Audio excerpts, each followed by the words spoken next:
শুরু হলো কাকদ্বীপ থেকে গঙ্গাসাগর যাওয়ার ব্রিজ তৈরির প্রস্তুতি। এলেন বিভিন্ন দপ্তরের প্রতিনিধি দল। ১৪৫৯ কোটি ৬২ লক্ষ টাকা ব্যয়ে ৪৭৫৭ মিটার লম্বা এই ব্রিজ। থাকছে ৪টি লেন এবং ফুটপাথ। দেখে নিন সেই চিত্র। আপনারা দেখছেন নিউজ নদিয়া এক্সপ্রেস। চ্যানেলটিকে সাবস্ক্রাইব, লাইক, শেয়ার এবং ফেসবুক পেজটি ফলো করুন। সমস্ত মানুষেরই উপকার হবে এবং সাগরদ্বীপের উন্নত হবে। সাগরদ্বীপটা হচ্ছে মূল ভূখণ্ড থেকে পশ্চিমবঙ্গে আলাদা হয়ে আছে মানচিত্র থেকে। যদি ওটা হয়, আমাদের বিশেষ করে ছেলেদের পড়াশোনা, যারা নার্সিং ট্রেনিং নিচ্ছে তারা সময় মতো যাতায়াত করতে পারবে, যারা শিক্ষকরা আছে সময় মতো যাতায়াত করতে পারবে, অসুস্থ পেশেন্ট যারা আছে তারা সময় মতো যাতায়াত করতে পারবে। তারপর হচ্ছে এটা যদি হয়ে যায় সাগরদ্বীপ মানুষের সবারই উপকার হবে। তার থেকে সবথেকে আমরা বিশেষ করে ধন্যবাদ জানাতে পারবো এই রাজ্যের মাননীয় মুখ্যমন্ত্রী মমতা বন্দ্যোপাধ্যায়কে। তার অত্যন্ত পরিশ্রমের জন্য আমরা দীর্ঘ কয়েক বছর দেখতে এখানটায় মানুষের পরিবহন ব্যবস্থা খুবই খারাপ। মানুষের যাতায়াতের অসুবিধা হয়। যদি থাকলে জল থাকে, জলের সময় আমরা যাতায়াত করতে পারি। যখন জল না থাকে তখন আমাদের ছোটো ছোটো নৌকো করে যাতায়াত করতে হয় নিজেদের ডাইভ বুট নিয়ে। এই 6 তারিখ থেকে হচ্ছে প্রাথমিক কাজ শুরু হবে। হয় আমাদের খুব ভালো হয়।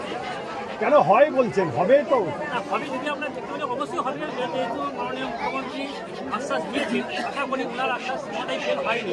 আশা করি এবারটাও হবে সেটা। আমরা কতটা আনন্দিত? আমরা খুবই 100 প্রাউড করি, খুব আনন্দিত সাগরদ্বীপ পাই। সাগরদ্বীপরা এখান থেকে যারা আসে তাদেরও খুবই অসুবিধার মধ্যে পড়তে হয়, বিশেষ করে যাতায়াতে। এইটুকু যাতায়াতের জন্য হয়তো যদি গাড়ি পথ হয় আমাদের হয়তো 4 থেকে 5 মিনিটের সময় লাগে। সেই ক্ষেত্রে আমাদের এই ভ্যাসেলের জন্য এখানটায় 1 থেকে 1.5 ঘন্টা কখনো সময় লেগে যায়। সময় মতো গাড়ি বসে একটা ভিড় থাকে না, সেটা খুবই অসুবিধা হয় আমাদের। আমার নাম কোনো ক্ষমতা ছিল।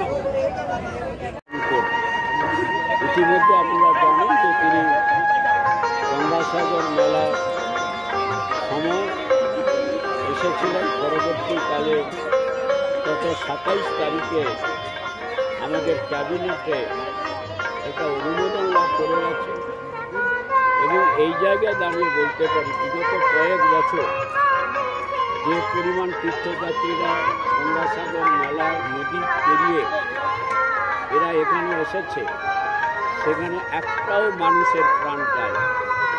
খয়রাত কুম্ভ মেলাতে সরকারের এত ব্যবস্থা থাকা সত্ত্বেও সেখানে আজকে মৃত্যুর মিছিল হচ্ছে। এটাই হচ্ছে পার্থক্য। আজকের উত্তরপ্রদেশে যোগীনাথ আদিত্যের সরকার, মোদিজি যেখানে নিজে রয়েছেন অমিত শাহ, সেখানে পুলিশ ব্যবস্থা সেভাবে ছিল না।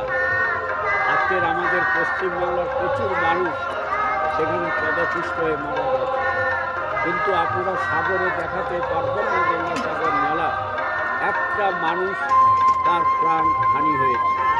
অতএব এই জায়গাতে এই ব্রিজ হওয়ার ফলে ভারতবর্ষের বিভিন্ন প্রান্ত থেকে শুধু নয়, আমাদের অন্যান্য রাষ্ট্র থেকে বহু মানুষ এবারে আসে এবং মাঘী পূর্ণিমাতে আমাদের আশা প্রতি বছর 2.5 থেকে 3 লক্ষ লোক হয়। এবছর সেটা বেড়ে হয়তো 10 থেকে 15 লক্ষ লোক আসবে। সেই জন্য গতকাল আমাদের জেলা শাসকের উপস্থিতিতে, জেলা পুলিশ সুপারের উপস্থিতিতে, সমস্ত দপ্তরের উপস্থিতিতে এক গুরুত্বপূর্ণ আলোচনা হয়েছে এবং আমাদের ভার্চুয়াল কনফারেন্স হয়েছে।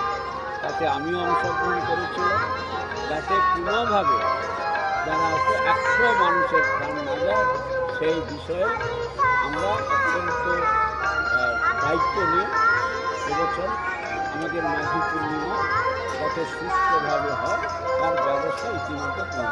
ব্রিজের প্রাথমিক কাজ কি শুরু হয়েছে? যেটি প্রাথমিক কাজ আমাদের 6 তারিখে হবে, হ্যাঁ, কিন্তু ইতিমধ্যে 25 তারিখে যারা টেন্ডার ফেলেছিল, এটা তো আপনি জানেন গ্লোবাল টেন্ডার, অতএব সেগুলো বীজ ফিট সব দেখা হয়েছে। আর রাইস টোটালটা সার্ভে করেছে, রাইস বলে সংস্থাটা সার্ভে করেছে।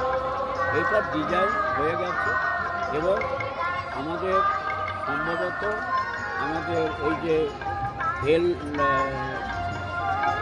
হ্যাঁ ওটা কী বলে, কি যারা ব্রিজটা যারা করছে, LNT যারা ব্রিজটা করছে, তাদের প্রায় ফাইনাল হয়ে গেছে। তারা ছাড়া এই ধরনের বড় বড় ব্রিজ কেউ করতে পারে না।